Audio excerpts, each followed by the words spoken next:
This conversation with Rajiv Malhotra is about his latest book, The Battle for Sanskrit. And I'm going to start by asking Rajiv to summarize for us what this book is about and why it has created so much furor. Okay, so this book is a study of Western Indologists, particularly American Indologists, and by that term I mean the people who study academically, they study Sanskrit, Sanskrit texts, ancient Indian history, Indian civilization. The general term Indology was adopted by the British and Europeans, and now Americans call it South Asian studies sometimes, but it is a very similar area.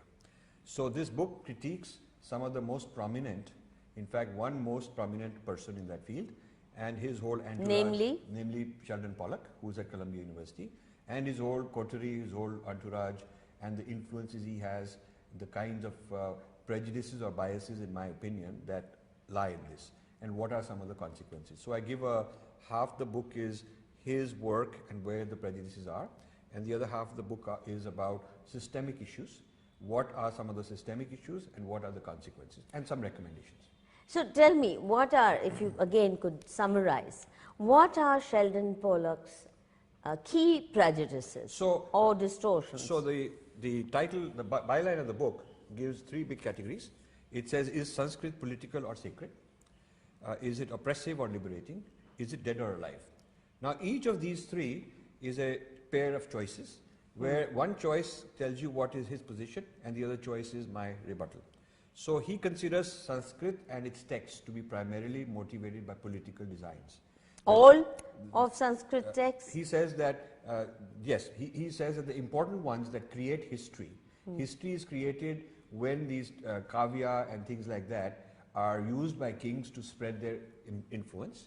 And so this is Ramayana, Mahabharata, Vedas, Dharma Shastras. So when you include those, you included pretty much most of the... What about, say, Kalidas? Kalidas also, he would say, is a product of the same desire to spread the beauty of the language as a way of spreading power. So he has a whole theory on the politicization of, the aestheticization of the political. So the aesthetics of Sanskrit and Sanskriti and the literature are a device for spreading the king's power, but using language and literature as a vehicle for doing that. And does he imply that only Sanskrit has done that, or is he saying this is typical the world over of different languages? So he's picked Sanskrit as his target, and he says that for 1,000 years Sanskrit spread because it was the best language for doing this. It had some built-in structures and built-in grammatical structures of hierarchy and so on, and he's referring to caste system. He's referring to that Sanskrit is so much built on Vedas, and Vedas, according to him, are so much built on caste, hierarchy, and women. On the contrary, I thought Vedas don't have caste hierarchies in the way that he... No, but he says that the women and lower caste were not allowed to read these Vedas, and the Sanskrit was not taught to these people. So the very origin is intertwined. But that's not factually correct. That is not factually correct. So I mean, it may have happened for a certain period in history. That is correct. But I don't think it can be said for all of the thousands of years that Sanskrit has been. A criticism of his. Yeah. And does he provide any evidence? He takes selective things, where he can pick and choose this item, that item, this quote to serve his purpose. He's very, very brilliant and very rigorous in doing that. No, but if you are selective, you can't be rigorous. Well, he's rigorous in the sense. I mean, then you're a pamphleteer. No. You're not a scholar. Yeah. So he's not giving any exhaustive examples. He's not saying that there aren't counter examples, but he's loaded with dozens of examples which serve his purpose. And those he cites and quotes and footnotes very carefully. So the other point is about caste oppression and gender oppression being endemic to Sanskrit. Is that his case? That is correct. The Sanskrit is inseparable, has been inseparable from these things. Sanskrit, Buddhists then took over Sanskrit and tried to liberate it because Buddhists brought a reform according to him. And then there's these Brahmins, the Vedic Brahmins, decided to create Kavya, and starting with Ramayana. So according to him, Ramayana is after Buddha, which nobody accepts, but this is what they are saying. So this Ramayana was constructed as a device to popularize the same themes and the same hierarchy, but now in a way that everybody could participate in it. So in a sense, it took what was originally a secret device among the Brahmins, the Vedas, and now making it acceptable to the whole public, but it has all the hierarchy and oppression built into it. That's a... So basically... No, but is he talking as a historian? Because this entire period of history covering thousands of years, to the best of my knowledge, Pollock isn't quite a historian. Well, but he would say he is. I mean, he would say, first of all, he wouldn't say it's thousands of years because he says history begins with writing, which is a problem I have, because that means you've eliminated the whole oral tradition. And when history begins with writing, he says then writing started only in 200 BCE, so he's cut off thousands of years prior to that. And so for him, the period of history that he wants to deal with is much recent. And the superimposition of political lens includes removing the sacred. So that's another very important part. That's why the first question is it political or sacred? Because I would say a large reason for Sanskrit's success and for Sanskrit's spreading is because it brought some meaning to people's lives. He would say that it was an elitist project of the kings. So his is a political method, political motive that he's looking for in the reason for writing all the kavya and spreading all the kavya. And mine is that people were chanting mantras, they were doing yagnas, they were doing jyotish, they were doing architecture, dance. It brought meaning to people's lives. There must have been some grassroots value it brought. So the issue is whether it's top-down, which is what he would say, or is it grassroots acceptance of Sanskrit. And considering that so much of literature in Sanskrit has been composed outside the courts, right. It was not all Darbari literature. And he says that that is another interesting point. He likes to show that it was basically sponsored by kings. So one of my rebuttals is to show that a lot of poetry were written outside the kings. Now, this business of Sanskrit being endemically exploitative, right, because the ruling class used it, would he say the same about English language? Well, he's silent on it, so that's one of my rebuttals. That now we have... Because that has definitely yes, and that's much been more used important globally. Study. Yeah, we have to study it. And the whole business of English language, English literature, and the aesthetics of English and how it portrays a certain culture in the sense of, what is considered aesthetically nice is all westernized. So that's my rebuttal. In fact, that's what I discussed at the TIS talk in Bombay, and they couldn't handle it. I talked about the Indian ruling elite as the aestheticization of English language, literature, and so on, and all of us are part of it, and they just couldn't handle that, because I'm taking their logic and turning it back on them. And the third point you said is Sanskrit dead or alive? Yes.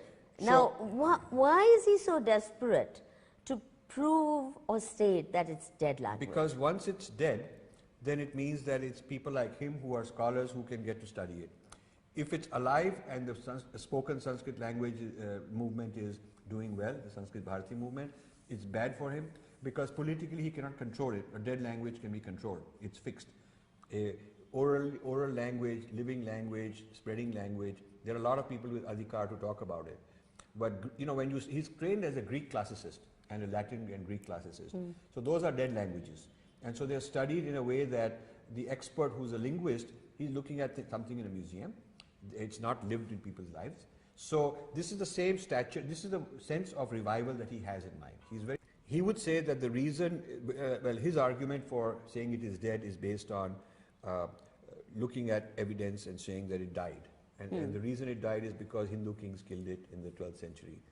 Muslims, in fact, tried to save it, is what he would say. I know, that seemed the most ridiculous of all. When I read your book, I found that the hardest to stomach. Yeah, and that Muslims tried to save it. Yeah, and he's given some random examples where king was bad person, and maybe, there are hundreds of kings, thousands of kings, you cannot take a few examples and do that. It would have to be a much more exhaustive research. And what troubled me is, sort of exonerating the Mughals who put Persian as a language, the British who put English as a language. Of the court and the darbar and the medium of instruction. Yeah. And in fact, he goes on saying multiple times that accusing or blaming the Muslims for having marginalized Sanskrit is totally wrong. He very clearly says that that is wrong, that is out. So he's very protective of Islam. And very protective of British colonialism. Yes, yes. British colonialism, okay, they did it, but you know, it was already dead. It was already dead before that. So this idea... Not really. In some parts of India, South India in particular, yes. I don't think Sanskrit died the way it did in North. Actually, the Sanskrit Commission has produced a big bibliography of hundreds of texts produced in Sanskrit, many Shastras, many Kavyas, all through the last 1,000 years. So Sanskrit in different places has always been alive. Plus Sanskrit is alive in the form of it's used for worship. So it's not necessarily only as a common language. It's used in yagna, it's used in puja, it's used in meditation, you get a mantra. And the way it lives through the vernaculars. Because vernaculars could be seen as a popular form or an adaptation largely derived out of Sanskrit. So Sanskrit lives in many ways. And that is my rebuttal to this. But you know what surprised me is his disdain of all Indian attempts to revive it, to give new life to it. Right. It's as though he feels it's an insult. Yeah. But at the same time, they are setting up Sanskrit departments in American universities and setting up all these translation projects. Yeah. So what does it mean? So is he implying that only Americans should have the right to do it? He wants, the center of this project of revival Sanskrit has to be under his adhikar, people like him. And then they will outsource work, sometimes coolie work. Like the Clay series. Yeah, the coolie work to Indians. But ultimately, the editor-in-chief decides who gets to translate, on what basis, what standards they get to translate. So he's actually very much interested in training Indians to be thinking like him. And he's managed to train a few very important people. Too many, some at my own center. Yes. Oh, he's a great favorite there. Yeah. That's true. Now tell me, all the difficulties that you faced in publishing this particular book, because we were in touch on phone, right. You sitting in America fretting over all the difficulties you were having with your publisher, who was being forced to withdraw this manuscript and junk it. Who was creating all the trouble? So, what were the obstructions and what were their reasons? So the problem starts in the Bangkok Sanskrit Congress in 2015, June. I was invited to be a keynote speaker and I spoke on this book. It was a huge success among the Indians and the Southeast Asian people. They loved it and they said, this is a book we all want to read. The Thai royal princess, who's the head of that committee, the one that organizes all this, the head patron I should say, sent a message saying she really enjoyed this and would love to get lots of copies of this book. So I would say the Asian side, the people who consider it their tradition, that I've called the insiders, they loved it at that event. The Westerners who were present, they were not happy at all and started tweeting and started sending messages. Who is this guy? He is not qualified. He doesn't have the authority. And sort of taking shots at me. And then this turned into more and more personal stuff. And then one evangelist based in Princeton turned it into a personal attack that I lacked integrity and I didn't know how to write properly. I didn't know how to cite quotations properly. My previous books were flawed in this particular respect. So then they started this petition and they got 250 signatures, but important people signing. And we had a counter petition that you put up and we got 11,000. That's so right. We had 40 signatures for every one of them. I mean, they should have just understood the message that the public has spoken and keep their mouth shut. But then they turned it into media. And there was an article in Hindu, there was an article in Business Standard. None of them probably read any of the books. Against you. Against me. Without talking to you? Without talking to me. And I wrote to them saying I would like to write to respond and never heard back. Someone introduced me to Ravi, who's N. Ram's brother. And he was a very decent man. We spoke on the phone. And I gave him a lot of my evidence and he hadn't thought of it and he says that he didn't know about it. So I said, wouldn't the reader be better informed if you gave him my side of the story? So he said, why don't you write me all this and I will pass it on to Malini, who's the new editor-in-chief. And he would recommend that I should be given a chance to respond. Malini didn't want anything to do with it, allowing me to have a response. In fact, when I pushed they completely blanked it out? Blanked it out. And nothing. So right to, I mean, no right it's critique behind your back. Yes. In absentia. Correct. They're not willing to give you space to Yeah. respond? In fact, after lobbying enough times, that why am I not being given the right? And it should be fair play. I should be given a right. You should give me the space. They never even wrote to me saying we're rejecting. They wrote an op-ed. They wrote an article in their newspaper saying the editor has the discretion, has exercised her discretion to deny Rajiv Malhotra, named me, to deny Rajiv Malhotra his claim to give his point of view. That's bizarre. You could have gone to press council.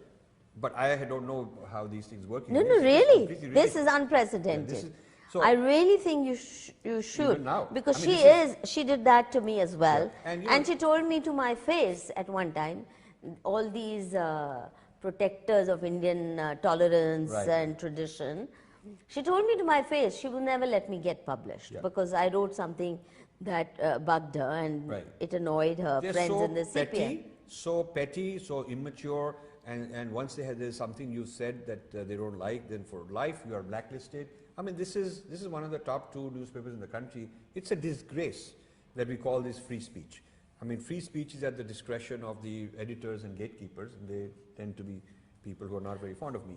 So anyway, so this went on, and then when all this died down, the publisher was very nervous because they also were doing a lot of lobbying to the publisher, asking that they should not publish my books. I'm a bad fellow, all kinds of problems with me. And so I just stayed quiet for a few months, let this thing quieten down, and then the publisher and I started working again to get this going. And the publisher wanted me to take a lot of precautions to make sure I'm not saying anything that would be personal. We are very sure that they've had many lawyers look at it, many different people look. This book has been checked out more than probably any other book I know of by lawyers here in India, by legal people overseas. I see. By the publisher to make sure that I'm not doing anything defamatory, and I'm not. I'm very courteous, and I'm just disagreeing with their positions. And so then finally the thing went to press. After many rounds of let's remove this, or let's water down this, let's not be too strong on that. And I'm very happy to be more and more courteous. In fact, I sent this to at least 10 people of my own to ask them, do you think there's anything rude or incorrect or something out of line? And I would give the benefit of doubt to anybody who said, well, this one you really don't need to say it, you've said enough of it. So I watered it down in order to be courteous, not removing the actual substance of my argument, but just the tone. However, even after all of this, when the book went to press, it started printing. Copies were printing. Then I get a call when my wife and I are in a holiday in Florida. After a few years, we finally thought maybe I should have a break. Within 2-3 nights, I got a call from Delhi that the printing has been stopped because some issues have been raised again, some last minute more issues. And this is ridiculous. You can get some lawyer to write some letter saying, has he, not pinpointing any particular paragraph or sentence, but just raising rhetorical issues. Has he checked with Sheldon Pollock to make sure he will not be objecting? Oh. Has he received his permission to criticize him? Now I said, Oh my what God. a ridiculous thing to say. No one could be criticized. Did they take your permission when they Exactly. banged at you at Yeah. various So fora? you could never criticize a person if the rules were that you need their permission. So this is so ridiculous. I said, well, if they don't agree with my criticism, they can write their rebuttal. That should be how it is. But the fear, the fear was that, okay, maybe they'll create another ruckus like the one they did in the summer. And do we really want to be in a mudslinging battle? And so I made some further changes, and I made some young people in Princeton, 2 of them, work 14 hours non-stop because my eyes are not that good, looking through all kind of little details and checking it here, checking there, producing lists and all that. So then it went back to press. So this is the period I was very upset about because I had set up 23 appointments for events. And to do with the release of the book. book. To do the release and distinguish people and lots of forums and I have volunteers. They put in so much time and energy. I have in Bangalore, Chennai, Ahmedabad, Mumbai and Delhi, 5 teams. And they're doing it as a passion. And for them to raise the money, book halls, pay for the halls, get video cameras, all of that they were doing. I mean, it wasn't a fun thing for me to go and say to them that maybe the book won't happen or maybe it'll be delayed for a long time. So I was in panic mode because I felt, in case the book is cancelled for now and then has to be brought back, you know, it will be very damaging for me. So I decided that in parallel I should look for alternatives, just as a backup. If everything is back on track, nothing like it. But if it's not back on track, I should have some alternatives, because I cannot destroy my life as a writer. And so luckily things were okay. We got the book, we got thousands of copies, and the book has done extremely well. The publisher is very happy.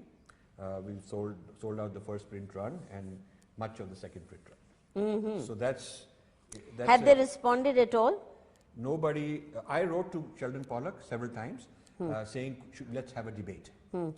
And he wasn't interested. Then he said, maybe we could have because I wanted a video debate online. We're sitting like this and having conversations, very relaxed, very friendly, saying, you've written this, here's my view, what do you think? So it could actually raise the standard of of discourse rather than anger, rather than personal or emotional outbursts. So when I talked to him verbally, he was happy about this idea. He said, yeah, we should talk, maybe one day we will. But he wasn't pinned down easily. So when I wrote to him about this, he said he's not sure, let him think. And then after a couple of times, he said, maybe we can do it in writing rather than video. He was a bit nervous about live, you know. But he said, maybe a neutral moderator can send questions to both of us and we can respond to the question and also respond to each other.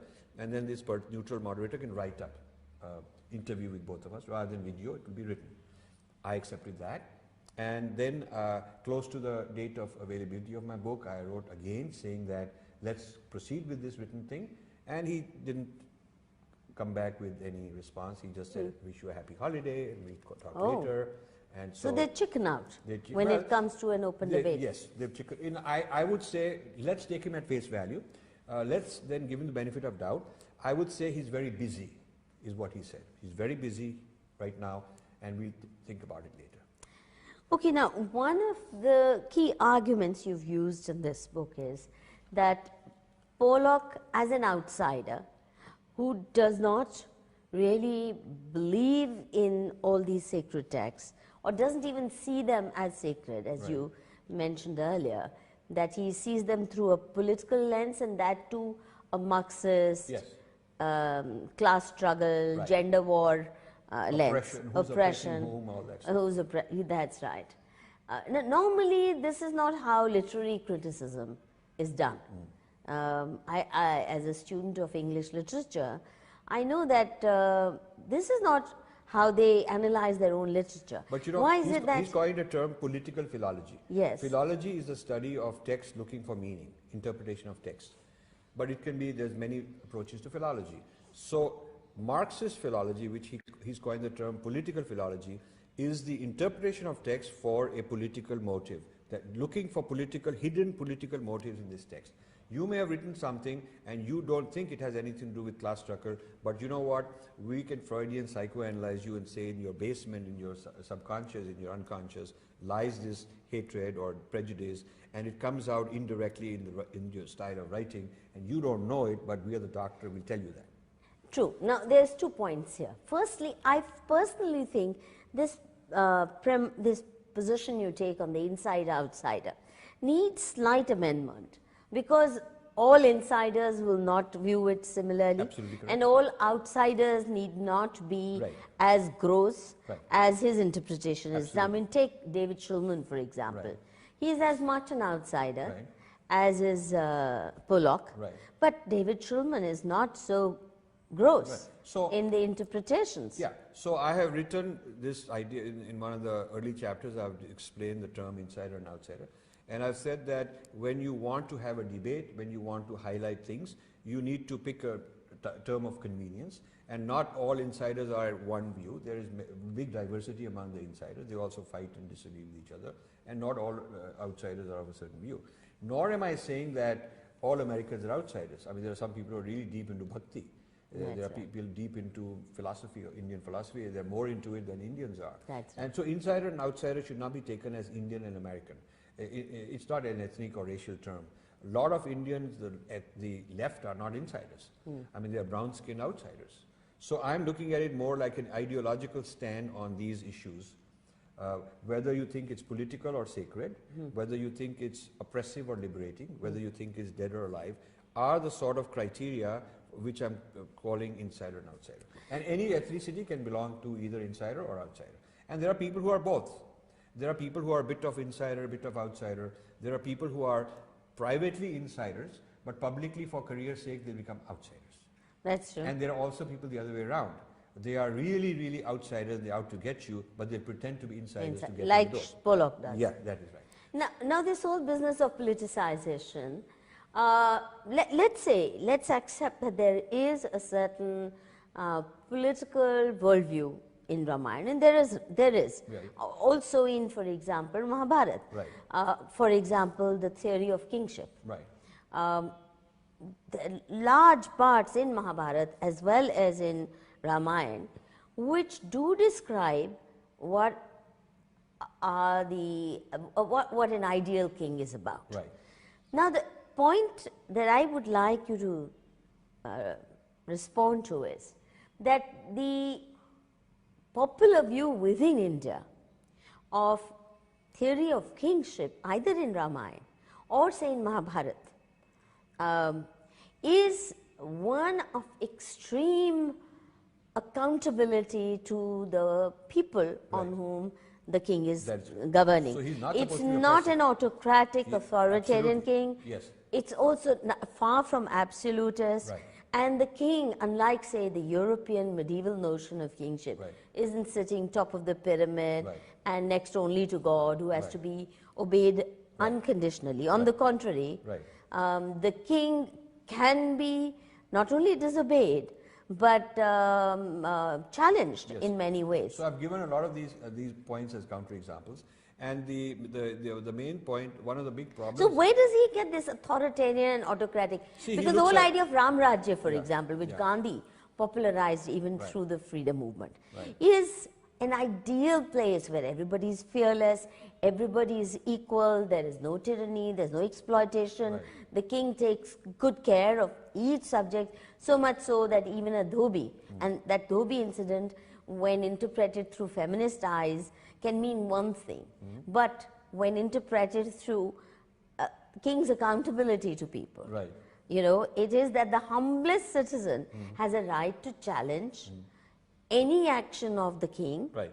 and expect to be taken seriously. Right. So where does he get this Well, notion you know, of authoritarian? So he uses quotes, for instance, absolutist king. he takes arguments, he's written a lot on the Ramayana, he takes arguments out of context. And he, for instance, says that none of the characters in the Ramayana, none of the major characters seem to have creativity, free will. They're all obedient to fatalism. It's a fatalism. That's ridiculous. But this is It's very- a choice this to is a obey very- your father. Yeah, but this is a How very... can it be called fatalism? Right, but it's a very, very standard Western interpretation for a long time that this karma equals fatalism.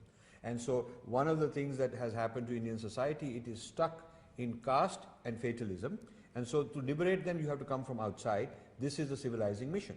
So this whole idea that of oppression has to do with you're oppressed by a metaphysics of fatalism, which is because of karma, and and this whole caste and karma together really are the knockout. I mean, you're fated. But this is so ridiculous. If you look at even Ramayana, for Yes, example, Ram had the choice not to obey. His Right. father didn't want him to obey Kaikeyi's dictates. Right. His praja didn't want him to obey Right. those dictates. Right. Neither did anybody want Sita to go with Ram. Right. They all kept pleading with her, including Ram himself, Right. that you please stay here, life will be very harsh. She chooses to accompany Right. Ram Right. because there is a certain idea of conjugality Right. that's being put forward as an ideal. Right. Now the point that or even Lakshman, Right. nobody wanted him to go. Where is fatalism? It's a choice, but it's a tough choice. Right. It's a choice that that again gives you a tough but very, very elevating sense of what it is to be a brother, Yes. what it is to respect family ties, Right. what it is to be a devoted son, what it is to be a loyal marriage partner, all that. So where is fatalism? So this is where it's not as if there's a shrap, you have to do it and there's no choice. This is where the adhikar comes in.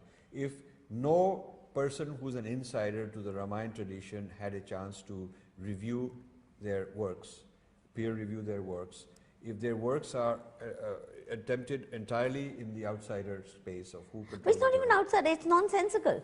Rajiv, yes. Not.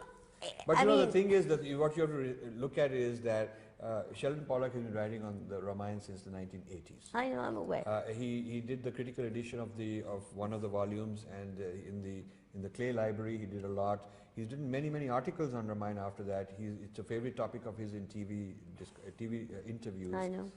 And you know, one of the things I criticize is that the Helka interview and the NDTV interviews, all these interviews, where they're just eating out of his hand. None of those interviews have the sense, the common sense, the audacity, the curiosity to challenge him on any of these things. So he just keeps saying these things, and they're so impressed. So if you repeat a lie 1,000 times, it becomes... Well, I think in his case, he's very aesthetic about his demeanor, extremely nice, constantly praising Sanskrit as a beautiful language with a lot of poetry. But of course, when you read his stuff, this beautiful language with a lot of poetry also has a lot of oppressiveness in it, and it doesn't have anything legitimate sacred in its sacredness. So removing the sacred and replacing it with oppressiveness and political motive, once you've done that, you can keep saying it's a beautiful language. But as a language, it's beautiful, and some of that poetry is very nice, and that impresses people a lot. But they need to have done this book. Our people need to have written this book decades ago. I agree, but when you say that by removing the sacred, that the mischief comes from removing the sacred. I say for a minute. That vacuum created.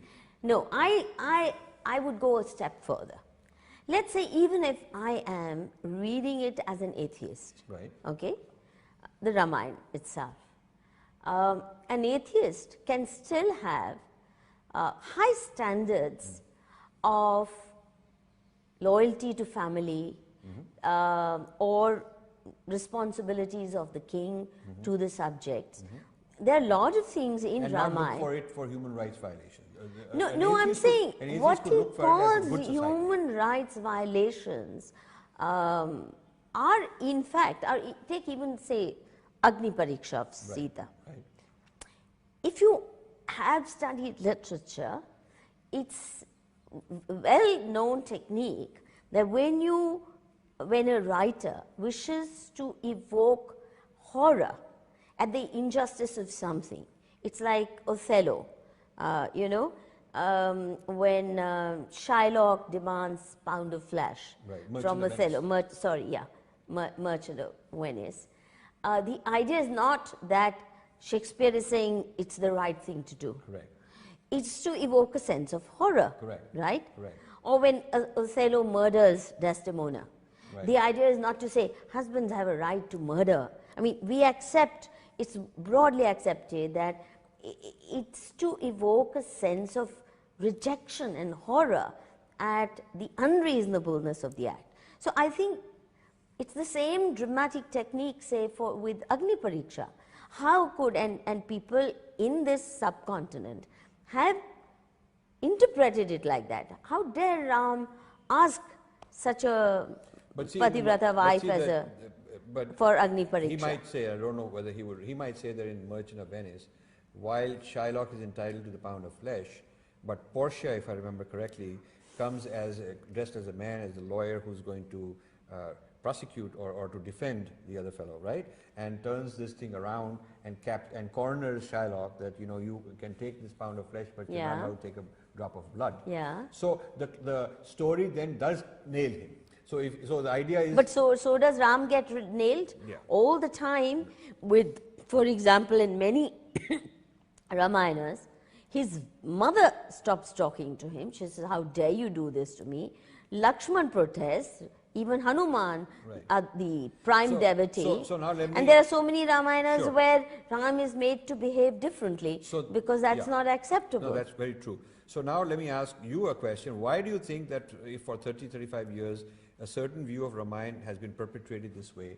It has been allowed to get into the US school systems. So many movies on Ram as a bad guy has been coming out, including in India. All this has come to now to this CRK Ram or something like that TV series, based on similar philosophical, similar interpretations as Pollock's. So Pollock from the academic has gone down to pop culture. These ideas have spread everywhere. Why is it that nobody in India has bothered to, I mean, this really troubles me, why is it that nobody in India bothered to respond? And the answers I get, and I want your view on it, the answers I get are things like, why should we care, truth is in my heart, humko kya parwa. It's a kind of a benign neglect, maybe it's laziness. Some of them would say we don't read enough English, we can't understand what the heck these guys are saying, that's also an issue. And some of them are very bombastic in their rejection, and they're not rejecting thoughtfully, they are not arguing logically. I'm trying my best to do that. They get so angry and emotional that they don't matter. So why do you think that Ramayana is a very interesting point? We agree on this completely ridiculous interpretation, very one-sided, but it has been allowed to spread so much, and there has been no rebuttal from our side. Okay, let me tell you. Firstly, I personally have done some You have done rebuttals, that, yes. okay? You have done that. With regard to Sita, with regard to Why did it take traction? Yeah. I'll tell you Okay. why. I should know. You should tell because I am in the belly of the monster. Yes, okay. Okay? Firstly, if you challenge, I remember when this book, The Many Ramayanas, was being published, Right. and one of my articles was included. And I had taken, I had critiqued, who's that UCLA person? Rich Goldman, Goldman. the wife. Paula. Paula Goldman, Yeah. that's right. Right. Now, in this conference on Sita, Paula Goldman came up with one kind of interpretation. This was a conference on Sita at, Right. in was it Oxford or SOAS? And mine was a counter to her. And my essay, when it had to be edited by Paula Richmond, she just forced me to cut out my critique of her. She says, you state your position. This is a One story second. I've seen so many times, yes. Not only that, Yes. no. Secondly, as I went in the direction of challenging the standard feminist, leftist, Marxist, postmodernist and modernist wisdom, all it meant is you were completely sidelined, you know. I used to be otherwise quite a favorite person for lectures in American universities. Once they realized I was not singing the songs they wanted to hear or they wanted their students to hear, then those invitations stopped. Not only will you not be invited to conferences, you won't be able to get published anywhere.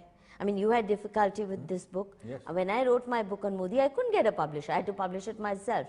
And again, there was, you know, time constraint. I couldn't get a place to release it. Even India International Center cancelled the booking. Really? Yes, Gandhi Peace Foundation cancelled the booking for the release of my book. So Gandhi Peace Foundation. Yeah. So the point is that you will be so sidelined, you will cease to exist. You will never get a promotion, you'll never get a decent job, you will never get a fellowship, you will never be invited to a conference, and you will be treated like an untouchable in the way that I am, even at CSDS. So how many people are going to risk it? So we agree on, there's one point that there is an invisible glass ceiling that the traditional No, it's scholar- very visible. But the traditional guy somehow says, humko takkar nahi leni. I don't But want to- traditionals are not reading it now. that See, is- the point is that they are in their own world. Right. The believers are in their own world. They're saying, humko kya pada?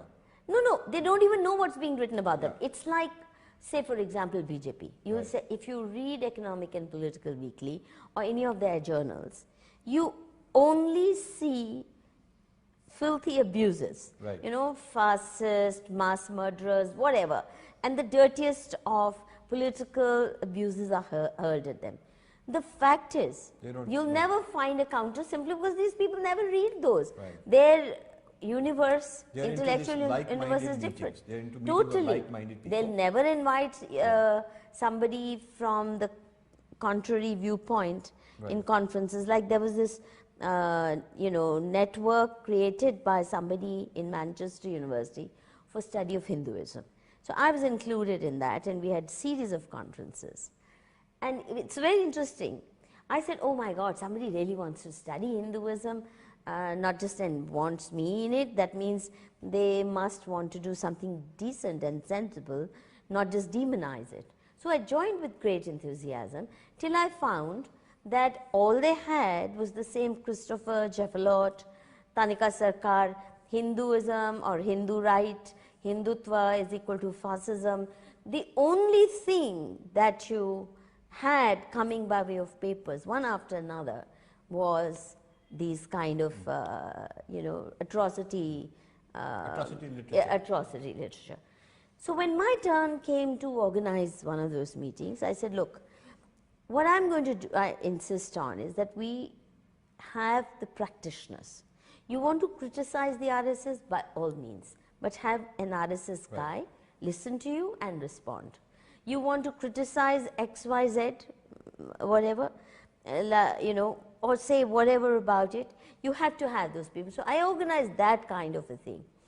They were extremely uneasy about it. They couldn't take it because not only when they demonized you, in one case, this American scholar had done a study of a mutt in Karnataka. So she presents a paper, but the head of that mutt was also present, and he's very learned. He spoke better English than this American scholar, and he tore the paper in a very sophisticated way to shreds, but pointing simply to factual errors, just simple, blatant factual errors. Now, that's the kind of challenge that they are not willing to do. Take and very on. few of our people are actually willing to give that or able to give that. Like this Space person. in here, there's no space. See, they don't allow that space to be created. So let me tell you one more point. Since we are on to discussing the role of the anti-Hindu, the Hindu-phobic or the left or whatever, Pollock is a very special person to them because he knows Sanskrit very well, which Ramila Thapar didn't know, Irfan Habib didn't know, these kind of people didn't know. And so he's very special in this, and he's filling this gap of the Indian left, and he's trained all kind of Westerners and Indians to sort of do this political philology. So this new approach to Sanskrit studies, you will notice some people in your CSDS also have come back as students. My God. Now they can quote some Shastra to make their point.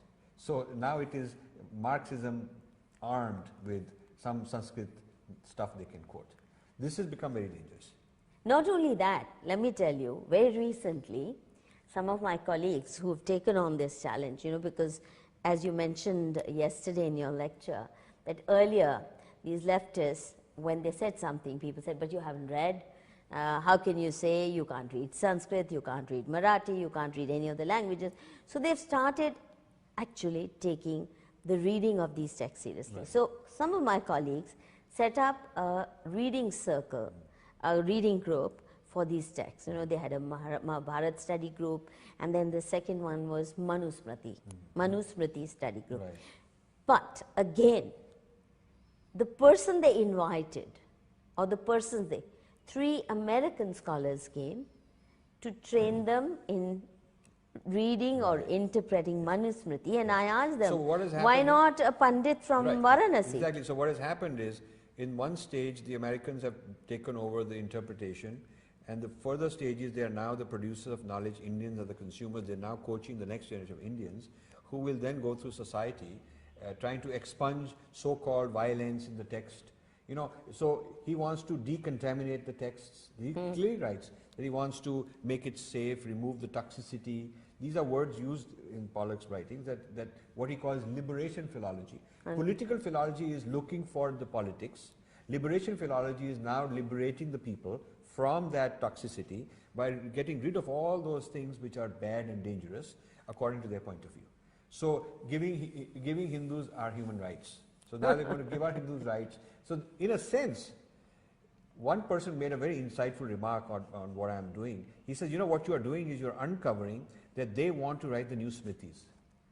They want to write new Smritis. They're training Smriti writers who will make it look like these are Hindu Smritis, but they will become exceedingly left-wing Marxist new Smritis.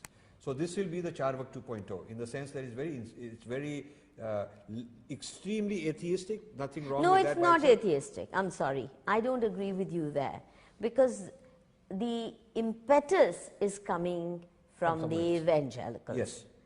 From those who are very angry with India Right. for not having succumbed wholesale Right. to conversions to Right. Christianity. Right. I think The end game will not be conversion to Judaism, and the end game is not going to be... Judaism is not Yeah. even on the table. Right, and the end game will not be a conversion to some kind of a communist state, because communism is on the way out. It's just an intermediate step to get rid of the Hindu context, to get rid of the Hindu institutions and the meanings of these texts that have to in people's lives, so that it becomes an easier thing to Christianize. See, when you said the agenda is not even communism, in fact not at all. Right. But it's very noteworthy that Western universities, especially now the Americans, will patronize only leftist scholars for whichever discipline. Right. Except maybe economics, where people like Arvind Panagraya may... That's because the multinationals want to have free markets. Exactly. Other than that, history, sociology, political science... The social sciences are all... Social sciences are all are the preferred So one thing I students want to are... ask you is, since you're India based, you know this place better than me, why has the new government, they ought to be smart and do all this. Is it that the people on our wavelength don't exist in large enough numbers? Is it the government is scared? What exactly has kept us 2 years into this government, 2 years, and we haven't replaced some of the senior people who are from the old left guard? Before I answer that Okay. question, I had another point that Okay. you know, what I noticed, and it's linked to what you've been saying earlier, which is that most of these people present themselves as liberals, okay? Right. And their critique of Hindu groups is that that's illiberal, that's obscurantism, etc. We are the liberals, Right. and we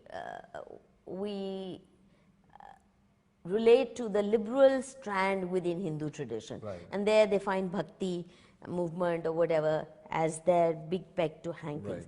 But here, the most illiberal thing that I find about Pollock's way of presenting things is that not only does he want to be taken seriously, but what he's saying is, I and people like me alone have the monopoly of interpretation. Well, yeah. Anybody else, within the tradition especially, who does so, is doing it for bad purposes. For example, Sanskrit Bharati. Right. Very disdainful towards the attempts of Sanskrit Bharati. And any attempt by BJP, these kind of people, Exactly. sort of like it is, then they're killing Muslims, they've done this, Yeah. so they're tainted people, and whatever they're doing is to be really hit hard because they're tainted people and they're bad. They are tainted people because they are Hindu. Right. Basically, Right. even the Ramanand Sagar Ramayana Right. On the television serial, the whole theory is that it was done for with bad ends in view. They wanted to get BJP in power.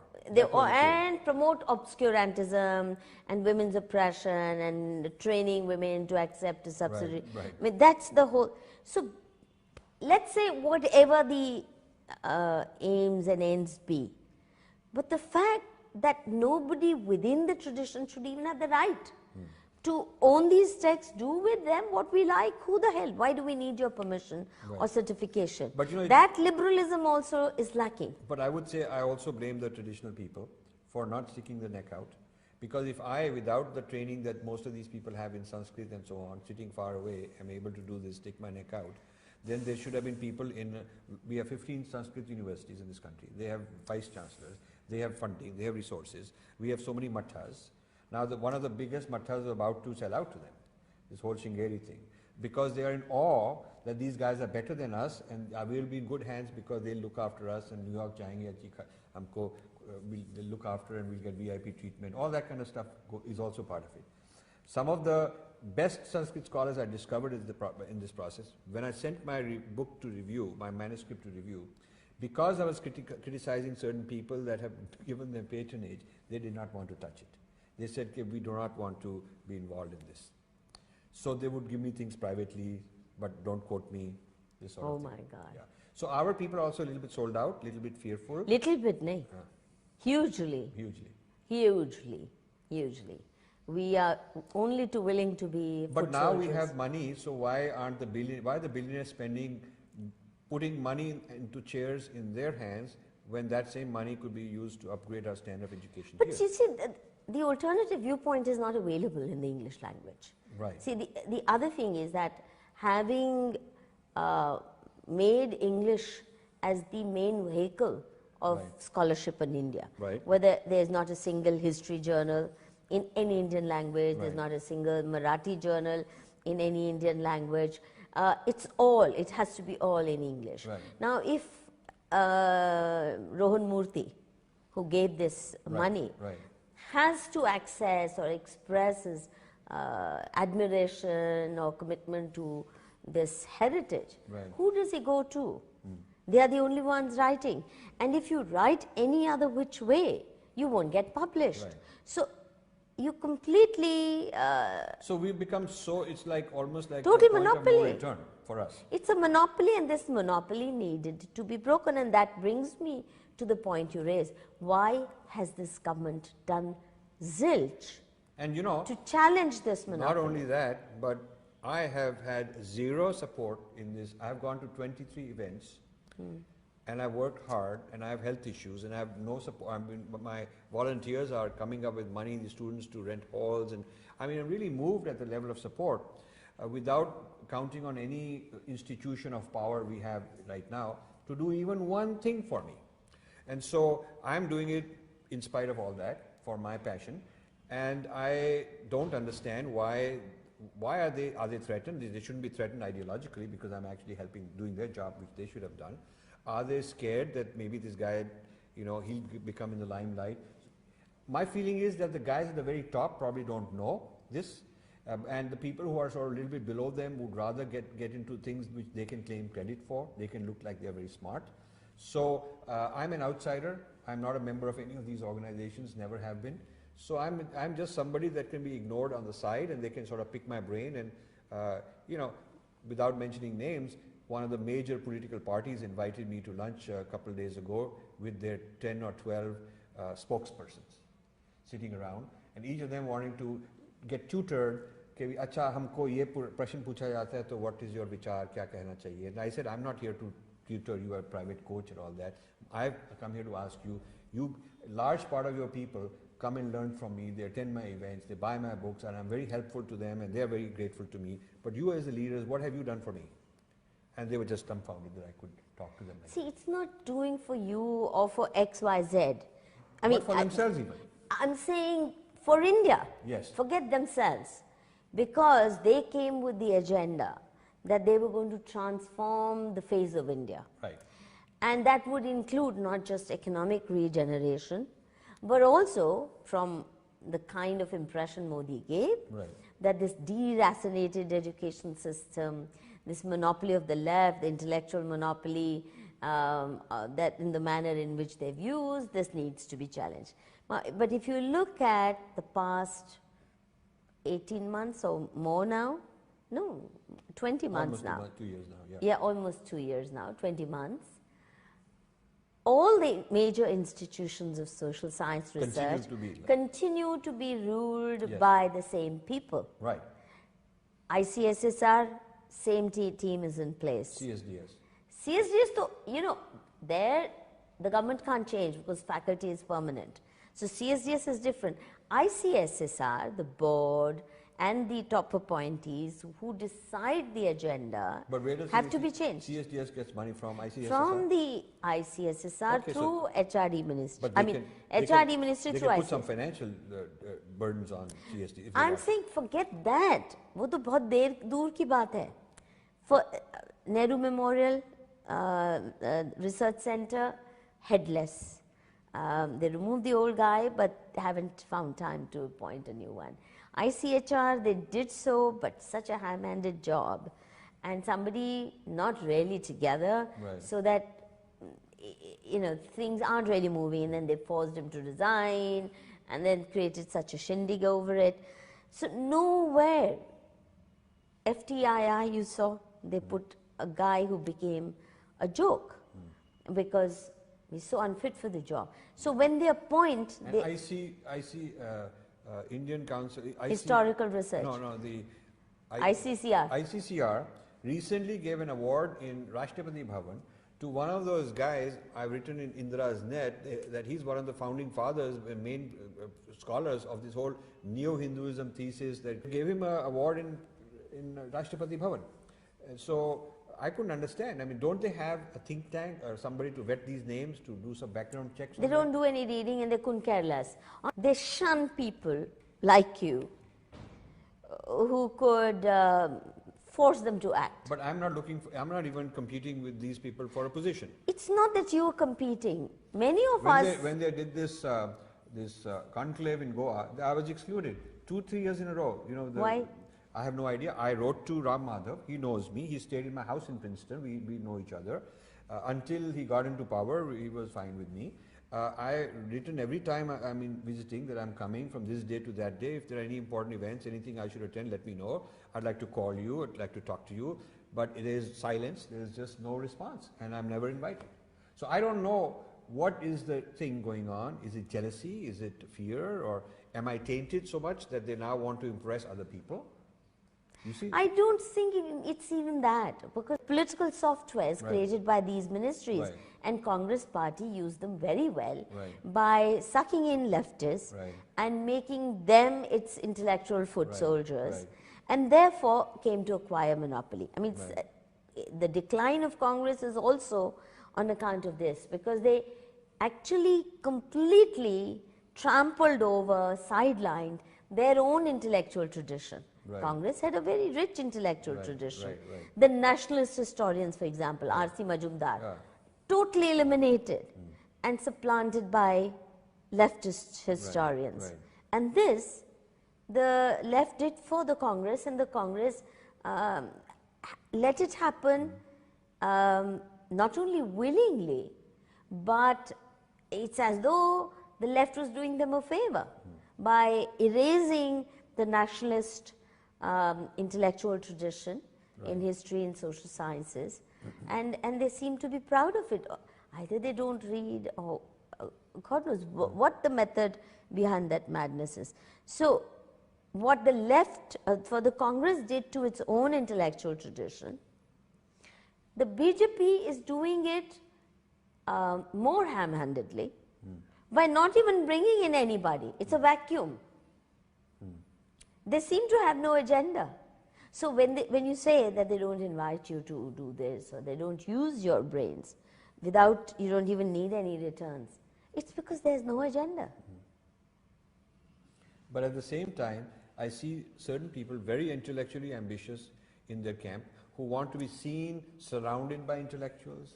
They want to create this conclave and sponsor this and talk about that and quote this and that, sounds overnight like they become very learned, and they seem to be very selective in bringing certain people and excluding certain people, and I honestly don't know what the game is. I think it's a lot of personal friction with somebody, they don't like someone, it's petty stuff.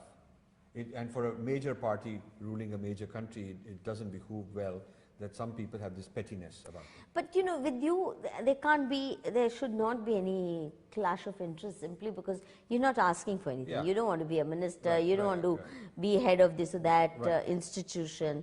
That's not your game. But they could certainly use your services and create a team of people like you who did a thorough review of social science research in the last 6 decades. The pet project I would love to do is to, if they gave me 100 bright young people and said, now you train them. You run an institute, give them a few semesters of education on how to be a writer, how to be a thinker, what are the major issues. Or even review social science research, like you've reviewed Pollock. I think the entire domain of social science research needs to be reviewed. What kind of priorities have come to be? What kind of divisive agendas are coming through social science research?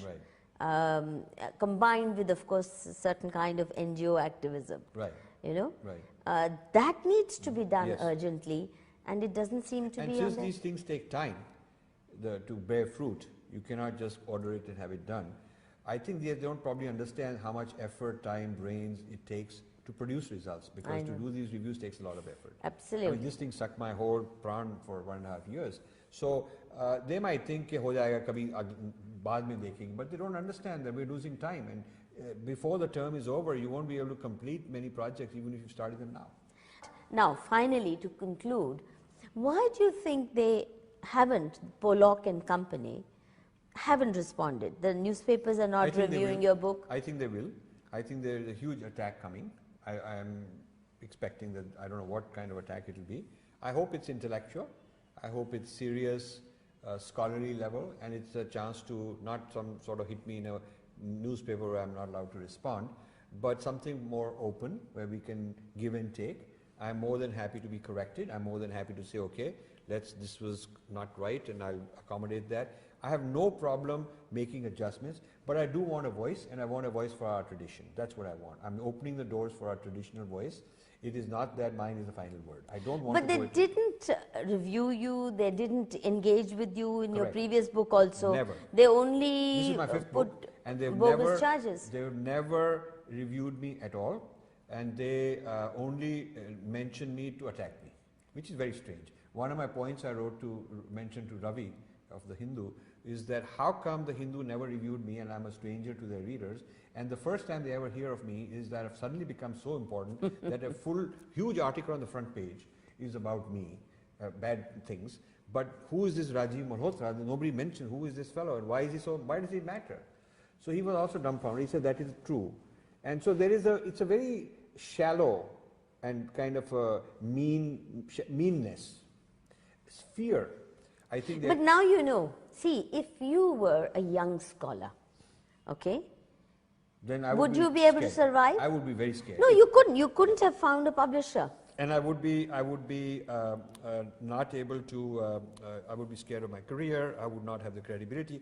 But you see, this is hard earned, this is very hard earned, because I'd done first book with Rupa, second book with Amaryllis, and I kept showing that I sell well in spite of what they do. In fact, they were very surprised when I said I don't even need any mainstream coverage, because I'll go and do 23 events, and the least will be 250 attendees. The maximum we got was 1,500 in IIT Bombay. Full packed audiences, large percentage of them buying these books, standing in very long lines to get them signed, lots of good video footage. So I have created a kind of my own, with the help of social media, my own marketplace. And I can guarantee them that the moment I write a book, there'll be X thousand sold right away. Mm-hmm. So I think that has gotten them thinking, the publishing industry thinking that, you know, he is publishable, he's an important No, point. you are publishable, but within the academic circles, they will still not prescribe this That is book. correct. They will still not mention it even as a footnote. That is correct. They will So ignore it because they will ignore it. Because it's very dangerous for them. I know. So then, how do you make a breakthrough there? So my breakthrough is keep surrounding them, and the fact is that I've been invited by at least 7 or 8 different academic institutions this time. So when I go there, it's full of young people. So that's how I'm getting in. So social media pressure will force them at some point. Students are bringing me in. Faculty brought me into Delhi University Sanskrit department, and I really See, Sanskrit department but I is care not about, their domain. Yes, yes, but the thing is, once But the history Sanskrit department will True. not get you. Yes, but the Sanskrit departments, both JNU and Delhi University, since they are on board, and since they are going to start writing, some people are going to do their PhD on Pollock.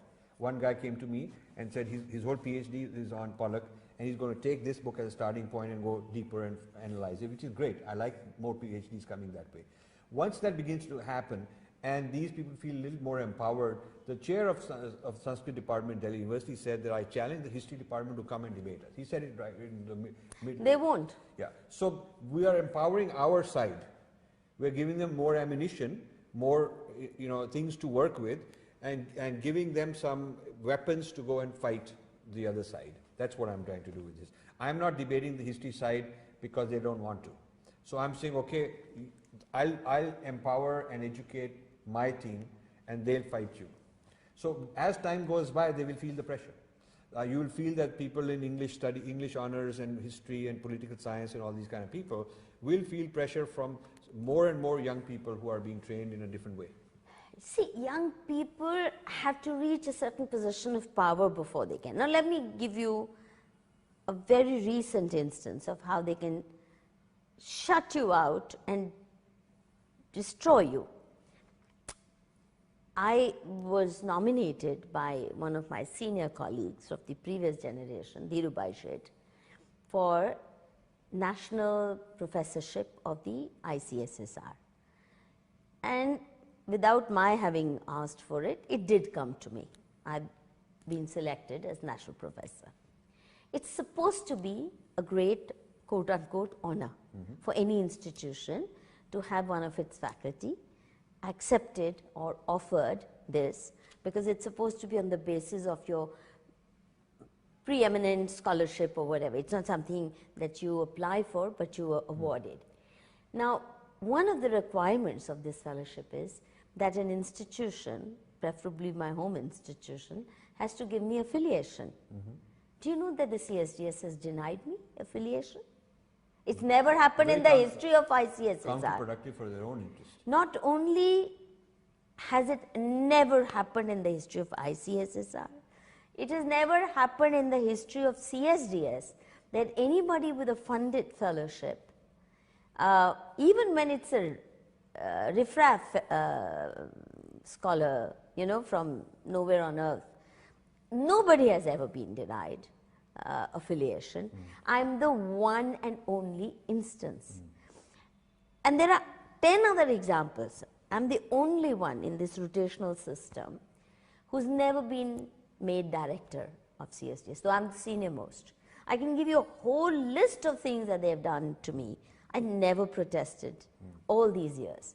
But what they've done now, you know, I accepted marginalization after the old generation, Dhirubhai and others retired, because they certainly behaved with far greater grace. They invited me to join CSDS. But this has never been done, which is you've got a prestigious fellowship and they will not give you affiliation. So it's a mafia. It's a mafia. Yeah. So the question I have is, besides the old timers who are there from the Indira Gandhi days and so on, what has allowed them to recruit young people over and over again, even now? They seem to be getting young people. Because if you follow that path, you get jobs, you get fellowships, you get invitations to conferences abroad. The moment you fall out of line, you disappear. Nothing will come your way. Simple. This monopoly, this vicious monopoly that the left has over prime jobs and fellowships and all these intellectual centers. Right. That's what does it. Right. And this monopoly needed to be challenged. These institutions needed to be opened up, actually liberalized, not have just one. It's very Stalinist way of doing things. Just as in West Bengal, during CPM rule, you couldn't get even a peon's job, leave alone a professor's job, if you weren't a card-holding party member. All jobs were shut out. So in a sense, the new government is continuing to fund and patronize and nurture their enemies. Absolutely. That's what you're saying. Who hate them, or who give them hard time, and but yet. Tell me, if they were to take a hard step and say, okay, these 200-300 people we're going to remove, do they have replacement people? That's the issue. See, for the next 25-30 years, right, the government of India should create a very large social science research fund and say, we will not allow foreign funded research in India. Even if foreign scholars want to research India, they'll come with our money. China has that. I know. Well, China does it in a very, very authoritarian manner. Right. We could be. But they get away with it. They People get, respect them? of course. People respect them? Of course. See, I'm not in favor of academic authoritarianism, but I'm certainly, firstly, very serious need to review social science research. what's the narrative they've built around Indian society? What are its political invasions? Just as one Aryan invasion theory has actually caused havoc political, the divide between Dalits, non-Dalits, North, South, that's right, Aryans, Dravidians, all these imaginary divides too that they've been able to create. Or the Hindu-Muslim discourse, whereby the victims are to blame. Kashmiri Pandits are to be blamed for the fact that they left Kashmir, not those who pushed them out. So this entire discourse has been created with generous help from international donor agencies, the Ford Foundation, the HEVOS, the entire. So I would just ask them to pack up, leave. But then you need the Narayan Murthy's of the world, rather than funding those guys, to cough up some money and create the Indian version of those people. We need the Indian equivalent of the Ford Foundations, and by now these guys should have put their heads together and produced something. So anyway, Rajiv, pleasure talking to you. Good to talk to you. And I hope good sense prevails, because essentially this is... Write a review for my book. I certainly will, and there are other ways in which we can make it happen. We can have some discussions where we can invite opponents, but keep it civilized. And if you host an event where somebody else wants to discuss this with me, I'd love to, in my next trip, do that. We'll do that. Manushi can do that. Yes, gladly. I would love to see Manushi organize one of these. Yes, I'll try to rope in some of the people who otherwise wouldn't want to sit under the same roof with you. Try to say, come, critique it, read the book, and let's have a conversation. Let's have a conversation. We can sit here and talk about it. All the best and keep going. Thank you very much. Thank you.